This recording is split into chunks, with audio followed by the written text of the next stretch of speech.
Welcome to Master the Fun and Elder Scrolls Legends. Today we're going to have a look at the legendary card Altar of Despair. It's what I would consider an expensive card at 6 magicka. It is a support card. When you activate it, sacrifice a creature to summon a creature from your deck that costs 1 and then increase the cost of creatures this summons by 1. Now, if you didn't get that, of course, we're going to demonstrate it. You get to use it 12 times, assuming you don't have a card that extends uses, unlimited uses, which you'll probably never ever get to use, because by the time you get to put this card out, assuming normally, round 6, most games, in my opinion, just last until 6 to 10 rounds, between 6 and 10 rounds. It doesn't usually, unless you're very defensive, again. So you might only get to use it 2 or 3 times, depending on the card you have available to sacrifice.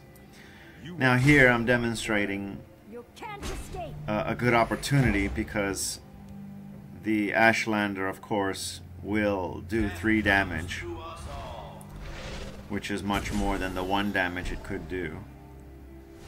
So you can strategize, which card to disintegrate or sacrifice. But also, you're going to get another one of a very low value, so it's going to be only a 1. It could, again, the benefit is that the more you use it, the more powerful card you get in its place. Okay, so here we go. So I put a Hist, that's good for more magicka, assuming it survives, again, of course. So I would say it's too expensive for the other cards that you may be able to use in place of something that's 6 for a magicka. That's just, again, that's just my opinion. It's too expensive for what it is. It is a fun card, I will say that. It's really fun. You could destroy the, for example, this one, to create the guard, and then you destroy him, because as a 1/1 he's useless if you can't put another ward on him. So now you see, now you have a shackle card. So it gets better as it goes along. But in my opinion, it's just way too expensive. For being a legendary card, it's just way too expensive.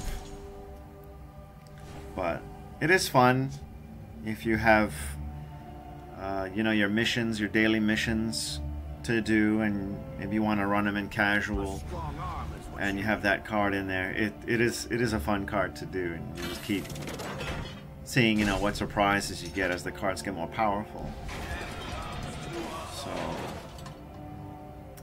there you have it. There's a little look. We shall destroy him and see what comes next. And it's a silence card. So it is nice, it is fun, it could potentially backfire on you, if you have one of those, let's say, elites that do damage to both players or something, So you also have to be aware of that. It might not be completely in your favor. It's probably more positive, especially if you have a dead kind of card like this, like this Spectre here, this Ghost. The 2/2 Ghost there, which has nothing to it, really. And I would also recommend you use it after the attack, assuming it can survive. So it could benefit you, and if you're in a bad situation too, it might be good too. It's like, well, I got nothing else to do, I'm probably dead, you might as well give it a go and see if you can generate maybe another guard or something. or another silence card, you know, something like that. So it is very interesting, really fun. Leave a comment below if you have any other thoughts about it. And thank you for visiting, liking and subscribing. And as always, have fun. Cheers. There's a plan. There's old